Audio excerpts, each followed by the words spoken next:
Comedy के लिए क्या ज़रूरी है? ऑब्वियस सी बात है, फूहड़ता। हाँ, आजकल कॉमेडी का जो स्तर हो गया है भाई साहब उसको देखकर तो यही लगता है, पहले वो जो रशियन का रेट तय किया था एक भाई साहब ने वो वाली कॉमेडी थी। हाँ, पीछे से जो लाफ्टर इफ़ेक्ट लगा दिया जाता है ना उससे तो हर बात ही फ़नी बन जाती है, नहीं?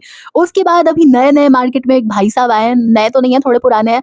उनके यहाँ की एक क्लिप वायरल हो रही है जिसमें बिरयानी खिला के उनकी जनता में से एक बंदा बंदी से कुछ तो और पाना चाह रहा था। तो इस तरीके की मेंटालिटी को ये लोग दिखाते हैं, प्रमोट करते हैं, एप्रिशिएट करते हैं, मतलब उसको काउंटर नहीं किया जाता है। सिंपल सी बात ये है क्योंकि यार मज़ा आता है ना, मतलब ऐसी फूहड़ बातों के पीछे वही लाफ्टर इफेक्ट लगा दो, कितनी फ़नी हो जाती है बात, नहीं? और वैसे ही चलता रहता है सिलसिला, चलता रहता है। जब इनको कॉल आउट करो तो इनके जो अंध मुरीद चाटुकार लोग होते हैं, अगर हमें बताने लग जाते हैं कि हम उनसे कितना जलते हैं। सही बात है, जलन ही तो है भाई साहब ये। हाँ, उसके बाद एक प्रकार की और भी कॉमेडी हमें देखने को मिलती है, वो कॉमेडी है किसी के जो फेशियल फीचर्स होते हैं, जो बॉडी होती है, उसको टारगेट करना। लेकिन वो किसी में भी ना कैटेगरीज़ है, अगर वो कोई एलीट क्लास का बंदा है, कोई ए लिस्टर सेलिब्रिटी है, कोई नेपो बेबी है, तो उससे इस प्रकार की बात नहीं की जाती। हाँ, वो अगर राखी सावंत हो तो बात कुछ और होती है। अभी रिसेंटली तुम लोगों को याद ही होगा कि कंट्रोवर्सी हुई थी, मतलब बवाल कटा हुआ था भाई साहब रेडिट के ऊपर, क्योंकि वहाँ पे यूथ है ज़्यादातर और यूथ को आजकल बहुत हद तक ये चीज़ें समझ में आती है। तो ऐसा है कि जो भारती सिंह हैं उन्होंने राखी सावंत से ये सवाल कर लिया था, मैं अपने शब्दों में बता रही हूँ, कि कब उनको लगा कि उनको उनके जो फेशियल फीचर्स हैं, उनकी नाक है वो फिक्स करवानी चाहिए। तो राखी सावंत ने उसका जवाब देते हुए कहा कि पहले मेरी जो नाक है वो चपटी थी, मतलब तुम्हारी जैसी थी, मैं अपनी भाषा में बता रही हूँ भाई, मतलब समझ लेना तुम। तो ये लाफ्टर इफेक्ट डालने की ज़रूरत नहीं थी क्योंकि भारती जी के जो हस्बैंड है वो बैठे हुए थे पीछे, तो उन्होंने हँसकर इसको फ़नी बनाने का पूरा प्रयास किया। वैसे देखो राखी सावंत जो है वो कोई अबला असहाय नारी तो है नहीं भाई, वो ईंट का जवाब तोप से देना जानती है और मैं ऐसे लोगों को काफ़ी ज़्यादा एप्रिशिएट करती हूँ। बाकी मैं ये नहीं कह रही कि वो मेरी फेवरेट है, देखो भाई जो चीज़ जिसके अंदर अच्छी है वो अच्छी है।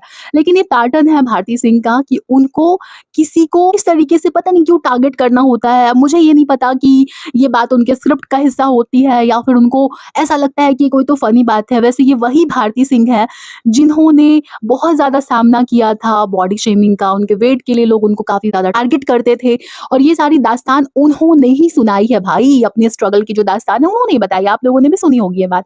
लेकिन यार ये बंदी ना अक्सर ही दिखाई देती है इसी प्रकार का कमेंट करती हुई और अजीब-सी बातें करके उसको कॉमेडी का एक रूप देने का प्रयास किया जाता है। आप लोगों को याद होगा कि जब कपिल शर्मा की मूवी के प्रमोशन के लिए जो आयशा खान है वो पहुँची थी इनके शो में, तो वहाँ पे भी सबके सामने कहा गया था, अच्छा ये कौन है? मुझे लगा कि कृष्ण आ गया। भाई अच्छी खासी प्रिटी बंदी है, क्या ज़रूरत थी उसको इस तरीके से शेम करने की। और जो आयशा के जो एक्सप्रेशंस आए थे उस समय उसको देखकर सिंपली लग रहा था कि उसको बुरा लगा इस चीज़ का और उसके बाद यहीं पे वो नहीं रुकी, ना, ना, ना। इसके बाद उन्होंने कहा ओह! मैं प्रेग्नेंट हूँ। भाई मतलब क्या है ये? हाँ, वैसे भी ये वही बातें हैं जिसके लिए मैंने कहा ना कि इनको कॉमेडी बनाने के लिए ना पीछे से वो लाफ्टर इफ़ेक्ट का प्रयोग करने की या फिर एक इंसान बिठा के हँसाने की बहुत ज़्यादा आवश्यकता पड़ती है। वैसे ये वाला पैटर्न बहुत ही ज़्यादा देखने को मिलता है कि जो लोग हैं ना, जो एक बड़े मुकाम पे पहुँच जाते हैं, वो किसी भी अपने से छोटे मुकाम वाले लोगों को टारगेट करके इसी प्रकार से उसको कॉमेडी का रूप देने का प्रयास करते हैं। अभी जो फराह खान है, उनके शोज़ में भी काफ़ी बार एक पैटर्न देखने को मिलता है। जब भी वो किसी भी सेलिब्रिटी के यहाँ पे जाती हैं, अगर वो बहुत बड़ा सेलिब्रिटी होता है, तब तो भाई क्या ही बोले जोक्स नहीं निकल पाते इतने अच्छे तरीके से। जैसे कि जैकी श्रॉफ के यहाँ पे जब गई हुई थी फराह खान, तो सब कुछ ठीक था, सब कुछ ठीक था। जिन्होंने भी वो एपिसोड देखा है, सबको पता होगा कितना ठीक था। और बाकी जो फराह खान है, ये अगर फ्लाइंग बीस्ट के यहाँ पे जाती हैं, तो वहाँ पे जो उनका शेफ़ है, उनके साथ बहुत ज़्यादा मज़ाकिया हो जाती हैं, जो कि जनता को कमेंट सेक्शन में ऐसा लगने लग जाता है कि ये ह्यूमिलेशन है। मुझे भी लग रहा था कि ह्यूमिलेशन है, मैंने उसको भी कॉल आउट किया था। वो जिस तरीके से बार-बार टारगेट करने लग जाती हैं, पीछे से लाफ्टर इफेक्ट देके उसको ह्यूमर का नाम देने की कोशिश की जाती है हर बार की भांति। तो वैसा ही किया जा रहा था। हुआ ये था कि जो बंदा है, उसने पहले से ही सारी चीज़ें प्रिपेयर करके रख दी थी, लिट्टी-चोखा बनाया था उसने।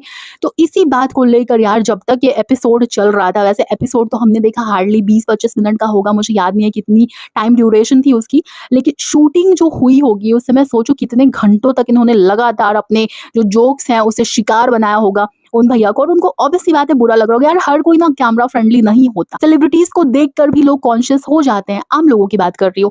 तो हर इंसान इतना ज़्यादा फ्रेंडली नहीं होता है। और बात रही उन भैया की, तो जिन्होंने कुकिंग कर दी, जो गौरव तनेजा के जो कुक भैया थे उनकी बात करूँ तो यार इतने सारे लोगों के लिए उनको लिट्टी चोखा बनाना था, जो कि बनाने में काफ़ी ज़्यादा टाइम लगता है। ऐसे में उन्होंने अगर पहले से बना के रख लिया तो क्या ही दिक्कत हो गई। और बाकी बात रही कि हाँ, उनको दिखाना था, तो आपकी टीम को पहले से इंस्ट्रक्शंस देने चाहिए थे मैम, सिंपल सी बात है। कमेंट सेक्शन में भी लोग यही बातें कर रहे थे। अभी रिसेंटली फराह खान दिखी थी तनीषा मुखर्जी के घर पे, वहाँ पे जो उनके कुक भैया थे वो यूपी से थे, तो फराह खान उनसे पूछती हैं कि कहाँ से हो? तो उन्होंने बोला यूपी से। वही अगेन वही वाली चीज़ कि हर इंसान ना इतनी जल्दी ओपन अप नहीं हो पाता है, कैमरा देखकर भी लोग घबरा जाते हैं। और मुझे नहीं लगा कि उनकी बात करने के तरीके में कोई दिक्कत थी, कुक भैया की बात कर रही हूँ, लेकिन फराह खान तो फराह खान है। उन्होंने कहा हाँ, ज़ोर से बोलो। मतलब आपको हमेशा कॉमेडी के नाम पे कुक्स ही मिलते हैं मैम, जो कि कैमरा फ्रेंडली नहीं होते, आम लोग होते हैं, और आपको उन्हीं को टारगेट करके कॉमेडी निकलवानी होती है। जैसे कि ये भारती सिंह है, इनको खड़ा करना सारा खान के सामने। तो मोटी थी ना, पतली हुई है, लेकिन इनके इस प्रकार के जोक्स वहाँ पे नहीं निकलेंगे, बिल्कुल नहीं निकलेंगे। दीपिका पादुकोण के सामने खड़ा करना, दीपिका पादुकोण का कॉम्प्लेक्शन पहले कैसा था, अब कैसा है, सब जानते हैं। किस प्रकार का प्रोसीजर सॉरी हेल्दी डाइट वो लोग फॉलो करके ये अच्छी वाली स्किन अचीव करते हैं, सबको पता है। लेकिन इस प्रकार का सवाल कभी भी किसी ए लिस्टर से नहीं पूछा जाएगा। और बात रही कि ये सब कुछ स्क्रिप्टेड हो सकता है, पॉडकास्ट के लिए हो सकता है, एक होता है ना कि रील कट गई, कंट्रोवर्सी होगी तो ज़्यादा व्यूज़ मिलेंगे, उसकी वजह से भी हो सकता है। लेकिन ऐसी स्ट्रैटेजी बनाने से पहले इंसान को ये भी सोच लेना चाहिए कि वो कॉल आउट हो सकता है, क्योंकि आजकल लोग अवेयर हो चुके हैं, वो गलत को गलत कहना जानते हैं। चलो जी, तो इस पूरे स्यापे के बारे में तुम्हारा जो भी ओपिनियन हो मुझे कमेंट करके ज़रूर बताना। और वीडियो अगर अच्छी लगी हो तो प्लीज़ यार इस गरीब अदना सी यूट्यूबर को सपोर्ट कर दो, मतलब यूट्यूबर बनने की जो कोशिश कर रही है उसको सपोर्ट कर दो यार, भला हो जाएगा। चलो जी, तो अब जाती हूँ मैं, लेकिन मुझे इंस्टाग्राम पे फॉलो करना बिल्कुल भी मत भूलना। वहाँ पे सर्च करोगे अनियन मेरा नाम या फिर इट्स अनियन, तो मैं मिल जाऊँगी। चलो जी, तो अब जाती हूँ मैं, और तुमसे मिलने किसी और वीडियो के साथ या पॉडकास्ट के साथ फिर से वापस आती हूँ।